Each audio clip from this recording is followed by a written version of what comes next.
subject or intelligence, the unity of subject and object. Here we can give only a brief introduction to the Jedi science of the truth, the Force. Now, with the final goal of your Jedi philosophers having been reached by the A-Team, the knowledge of the Force, or the truth, immediately makes possible and takes the form of Jedi science, a comprehensive knowledge of the universe as a whole, of the Force as the one thing that truly exists in all its major forms and stages. And such a knowledge is possible because it is precisely in you yourselves as Jedi that the Force, the truth, the whole of existence arrives at a knowledge of itself. Science has two parts: an introduction, phenomenology of spirit, and science itself. Science is preceded by an introduction, which is necessary in order to get one out of Plato's cave, or the dark side, and into the truth, whereby one is then in a position to actually do and understand science. As Hegel says, quote, "Science presupposes liberation from the opposition of consciousness." Briefly, it is a fact that science is true knowledge. And true science is knowledge of what truly is, not of what seems to be and is not. Therefore, the preliminary first question of all, before we can even do science, is what truly is. A question not asked by your own sciences, which just assume the answer, and wrongly. This is precisely what the introduction to science does and answers. In the course of showing that the separation of knowing subject and being object is an illusion, that the two are in a unity, we have found out what truly is, in addition to what knowledge or knowing truly is. What truly is, being the object, what is truly there before us is consciousness, thought, or thinking, or simply the concept, Begriff. Not sense objects, the singular material things, macro or micro, or fields of the physical universe or the cave, as your scientists believe, though the empirical does have a part to play in science. All important is Hegel's statement that, quote, "The concept is true being. Being is the known concept." It is because of this fact that knowledge and science is possible. For if being were in fact outside of the concept or thinking and independent of the concept, then thinking would be only formal or subjective and would not be able to penetrate being or the object and know it as it is in itself or truly. Instead, only as it were for us as outside observers. And this is why an introduction to science or knowing is necessary, namely to make knowledge possible. That is, by showing that in truth, no separation exists between thinking, the concept, and its objects, or being. That thinking is one with the object, or contains the object within itself, and therefore do vouchsafe objective thought. That thought is not just subjective, but is equally objective. A brief word now on the overall process of the realization of the Jedi order, which alone exists and exists now. Nature will be our focus here. This process is best grasped as a movement from two to one, from disunity to unity, and from the dark side to the light side of the force. Also, since nature or matter is nothing in itself or ideal, having only a being for another, whereas Jedi or consciousness is true being as being for itself, self-aware, nature's process and movement through its forms will be to show precisely its intrinsic nothingness, to utterly set itself aside and reveal Jedi and subjectivity as its sole truth. So science is a grand educational process. It is a movement from the lowest to the highest, from in itself to for itself, as the actualization of a seed or potency. First, we start with what is furthest away from the truth or unity. That is, with the lowest grade of truth, unity of opposites plus and minus, with truth in its most minimal form realization, namely utter disunity, externality, and outsidedness as unconsciousness and non-sentience. And this is space, where every part is outside every other part. Second, we trace the process of the overcoming of this disunity and externality by a series of increasingly ascending types of unity or subjects, of fusions of individuality and universality or genus, or higher forms of truth realization, culminating in absolute unity, which is Jedi, the force aware of itself as us, and fully elaborated in and as logic. Thus, nature's first form, that which is furthest from unity and the most extreme form of externality, is space, where no two points coincide and all points are outside each other to infinity. While nature's last form, which is at the same time Jedi's first form, is life as the soul, in which nature's self-externality is completely overcome, and where two or more points do in fact coincide. For example, one and the same soul exists simultaneously in my right index finger and in my left index finger, separated by several feet, and also in an infinity of other points of space. Compare your own science's concepts of non-locality, entanglement, Bell's inequality, and Alain Aspect's experiments. As Hegel summarizes, quote,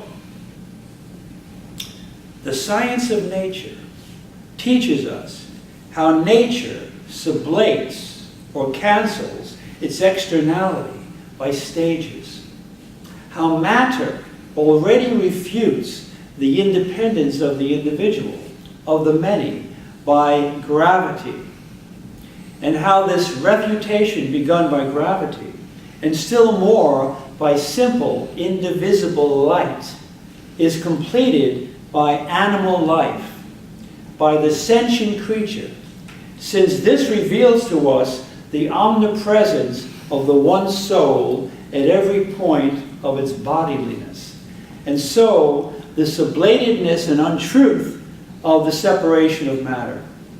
Since then," Hegel goes on, "everything material is overcome by the mind that is in itself and at work within nature, and this sublation is consummated in the substance of soul, the soul emerges as the ideality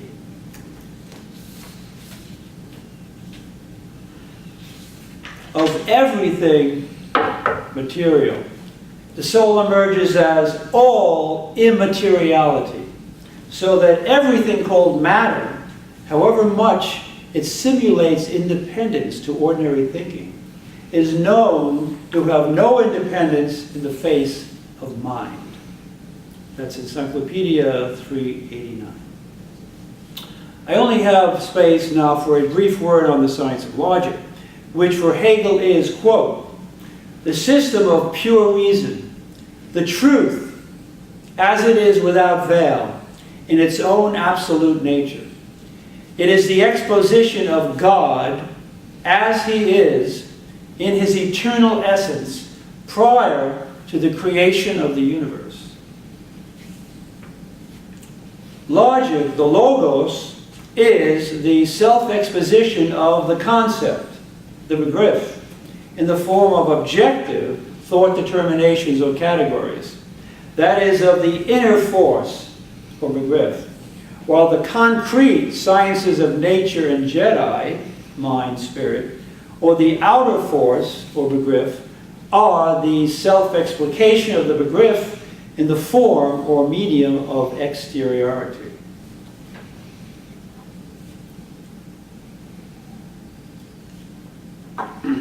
Lastly, what many Hegelians also do not know, for example, ZIZEK, Desmond, Pinkard, and others,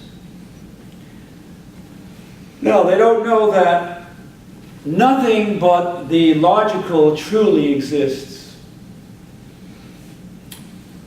Thus, Hegel's position is that the logical, the logos, thought, is the one reality. There is no second reality, for example, nature or the sense world. As Hegel states in the Lectures on the History of Philosophy, Volume 1, page 180, Haldane, quote, this simple proposition of Thales is philosophy. The truth is thought, in which everything is resolved and comprehended. It is not that the unity, the one, the absolute, stands above, and that down here we have the finite world. As people often think of two kinds of reality, a sensible world and a supersensible world of equal standing. Rather, the philosophical point of view is that the one is alone the truly actual. The one that is the supersensible world of the universal, thought or logic. Indeed, in Volume 2, page 50, Hegel insists, quote, the logical speculative is the only truth and the only real. Hence, alpha is omega. The first, the logic, the principle of everything, only appears as the last, at the end. The science of logic is the first science, but it is only first thought in and through the history of philosophy, in and by an embodied historical spirit, Hegel himself, and not theologically prior to the creation of nature and a finite spirit, or man. Nature, the sense world, is simply a Durchgangspunkt. Its existence is only ideal. Only as spirit, as thought enacted by a spirit, does the logic actually exist. The absolute is essentially a result, like the seed and the fruit. It is not there in the beginning. For Hegel, human reason is the only reason. But human reason for Hegel is also divine reason. The idea, the force, is all reality and all truth. Nature and spirit are its expression and actualization. That's what we're doing here.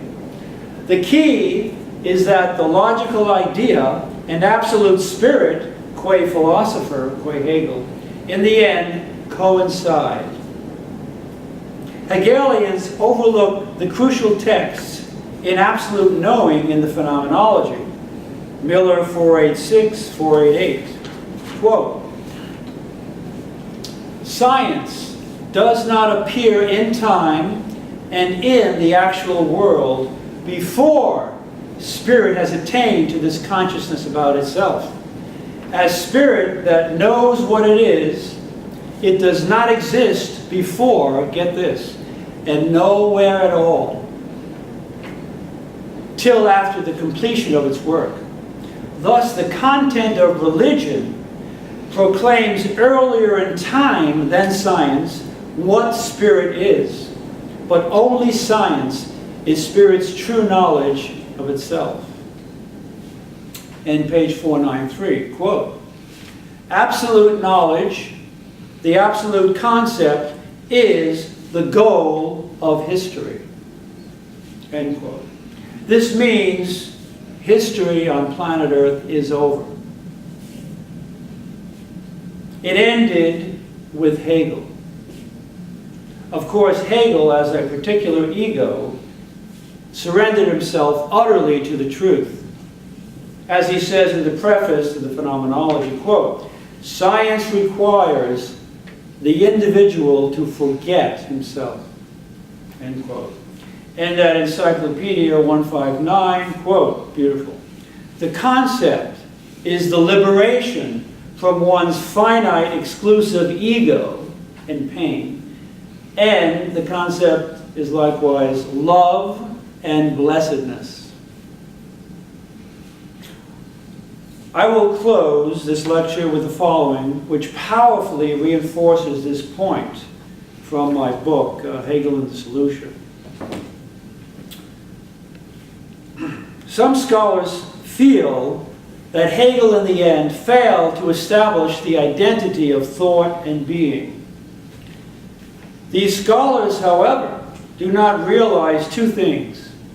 First, for Hegel, thinking, denken, is entirely self-contained, and in such a way as to include its opposite within itself, or to have no other outside it.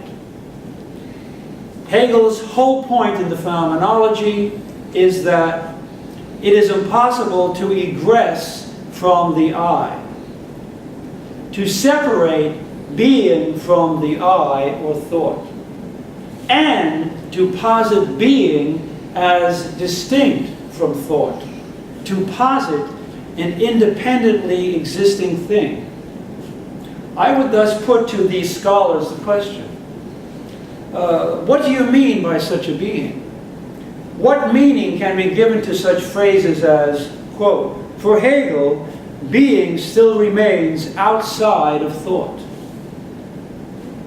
More, the person who makes such a statement is himself an I, who distinguishes the two, and thus relates them.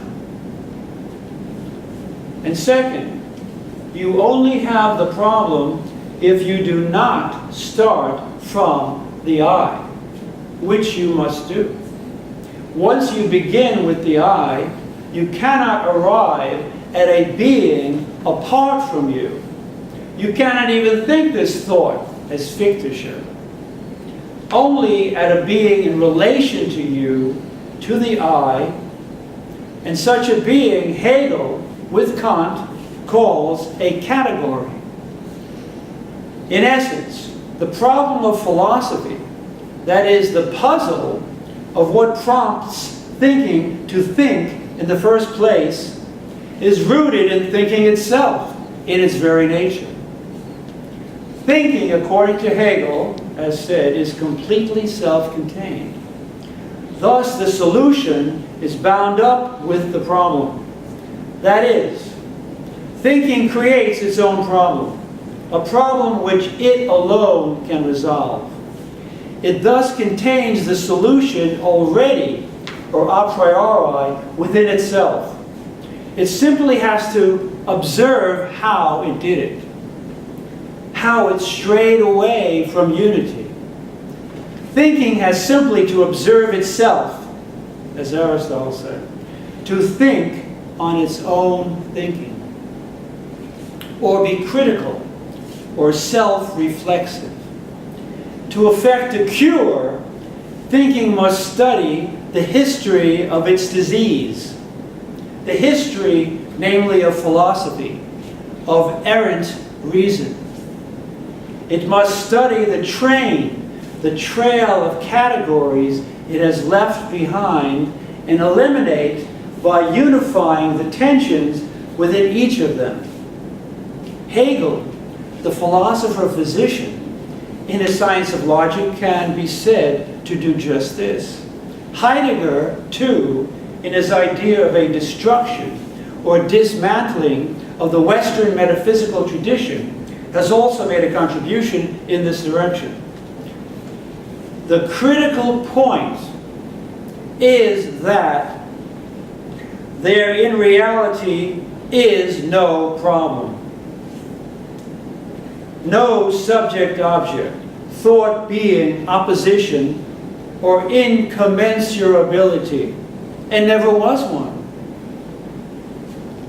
For to be able to think or determine, to possess freedom as a self or I, is possible only if there is no problem, no limitation by an object, by a not I, other, or world, which would deny freedom and thinking, which is impossible, since thinking is a fact. Indeed, the mere fact that one can think means that one is free.